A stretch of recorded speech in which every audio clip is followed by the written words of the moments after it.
एक इंसान अपने जीवन में 90% से भी अधिक दर्द अपने मेंटली वीक होने की वजह से उठाता है। जिसकी खुद की इज्जत हो, जिसे आसानी से तोड़ा ना जा सके, जो सीधा सा पैर ना हो जिसे कोई भी काट सके, जो ज़रूरत पड़ने पर खुद के लिए और अपनी फैमिली के लिए मजबूती से खड़ी मिले, जो अपनी इज्जत करना जानती हो बिना किसी को दबाए, जिसके दिल में खुद के लिए और दूसरों के लिए प्यार और सम्मान हो।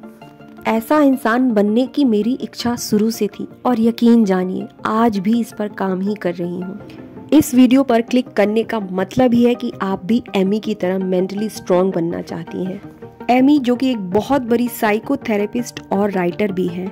एमी के साथ बहुत बुरे हादसे हुए थे जब भी वह एक दुख से निकलकर नॉर्मल जिंदगी जीना शुरू ही करती थी कि उनके साथ कोई न कोई फिर से बुरा हादसा हो जाता था। एमी खुद एक मनोचिकित्सक थी, पर इसके बावजूद वो खुद को डिप्रेशन से नहीं बचा पाई। फिर उन्होंने खुद को संभाला और उन बातों पर रिसर्च किया जो इंसान को जज्बाती रूप से कमजोर बना देता है, और उन गलतियों को न दोहराने का फैसला लिया। साथ ही अपने जैसे परेशान और डिप्रेशन की शिकार औरतों के लिए काफी रिसर्च के बाद एक किताब लिखी है, जिस किताब का नाम है 13 things mentally strong women don't do. इसी बुक के कुछ पॉइंट्स को जो मेरे बहुत काम आए हैं आप लोगों के साथ शेयर करने वाली हूँ।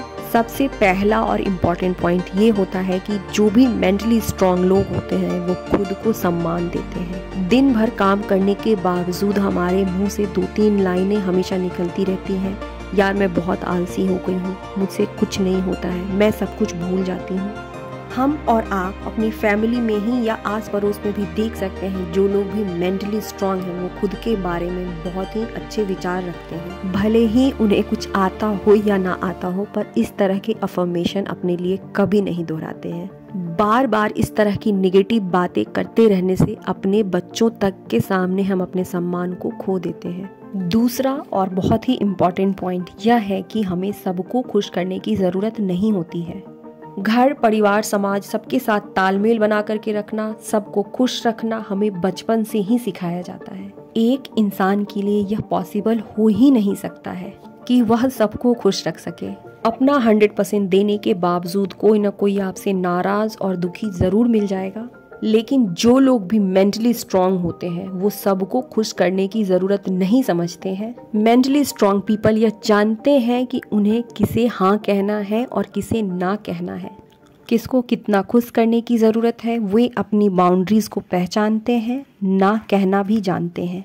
मेंटली स्ट्रॉन्ग पीपल व्यर्थ के लोगों और व्यर्थ की चीज़ों पर अपना समय और ऊर्जा बर्बाद नहीं करते हैं। कई बार हम ऐसे लोगों और चीज़ों के बीच घिरे रहते हैं जिनसे हमें केवल और केवल निगेटिविटी मिलती है। उनकी बातों और उनके शब्दों में एक चुभन सी होती है। ऐसे लोगों का मोटिव ही यही होता है कि हमें तकलीफ पहुंचाया जाए। जो लोग भी मानसिक तौर पे मजबूत होते हैं वे कभी भी किसी को भी इतना अधिकार नहीं देते हैं कि वे उन्हें मानसिक तौर पे आघात पहुंचा सके। यदि पॉसिबल हो तो निकाल फेंकिए ऐसे लोगों और चीज़ों को जो हमें निगेटिविटी की खाई में धक्का मारने के लिए तैयार बैठे हैं। हमारा समय, हमारी ऊर्जा, हमारा घर, हमारे बच्चे बहुत कीमती हैं। एमी कहती हैं, do not focus on things that they can not control.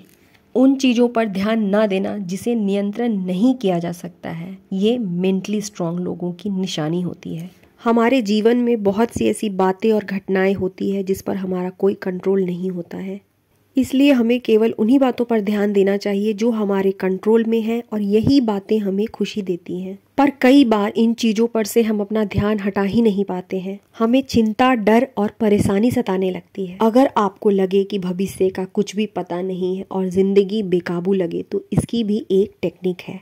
जब कोई चिंता, डर या परेशानी हमें बार बार सता रही हो और हम उसे ठीक नहीं कर सकते हैं, तब एक बड़ा सा पेपर लीजिए, उसमें बीच में एक लाइन खींचिए। पेपर के ऊपर वाले भाग में उन चीज़ों और बातों को लिखें जो आपको बार बार परेशान कर रही है, आपके कंट्रोल में नहीं है। पेपर के नीचे वाले भागों में उन चीज़ों को लिखें जो आपके कंट्रोल में है, जो चीज़ें आपको खुशी देती हैं, जिनको करने से आपको अच्छा लगता है। अपने जीवन के उन चीज़ों को लिखें जिन चीज़ों को पाने से सच में आप भगवान का शुक्रिया अदा करती हों। ऊपर वाला हिस्सा जो चीज़ें आपके कंट्रोल की नहीं है उसे जला दीजिए। अपने डर, अपनी चिंता, अपने दुखों में आग लगा दीजिए। आपका मन उन चीज़ों पर ध्यान नहीं देगा, मन बिल्कुल शांत हो जाएगा। मैं भी खुद कई बार जब बहुत परेशान हो जाती हूँ तो इस टेक्निक को ट्राई करती हूँ। मेरा मन बिल्कुल शांत सा हो जाता है। जो लोग भी मानसिक तौर पे बहुत अधिक मजबूत होते हैं वे अपने अतीत के बारे में, अतीत के दुखों के बारे में नहीं सोचते हैं। सच में बहुत अधिक मुश्किल होता है हमारे साथ जो कुछ भी हुआ है उसे भूल पाना। लेकिन बीते हुए कल को ना भूल पाने की वजह से हमारा आज और आने वाला कल भी खराब हो रहा है। सिर्फ एक छोटी सी कोशिश ही तो करनी है अपने बुरे वक्त को भूलने की। कहा भी जाता है कि कोशिशें कामयाब होती हैं और वादे टूट जाते हैं। बस एक छोटी सी कोशिश ही तो करनी है।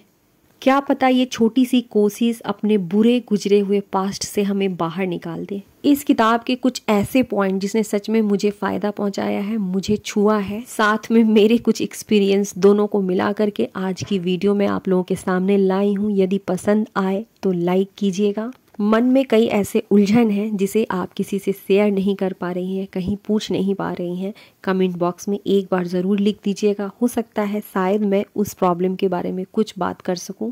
अंत में यही कहना चाहूँगी कि मैंने इस वीडियो को पूरे दिल से बनाया है ताकि किसी एक इंसान की भी हेल्प हो सके। जाते जाते ग्रो अप योर लाइफ में आप सबको श्वेता का प्यार भरा नमस्कार। मिलते हैं नेक्स्ट वीडियो में।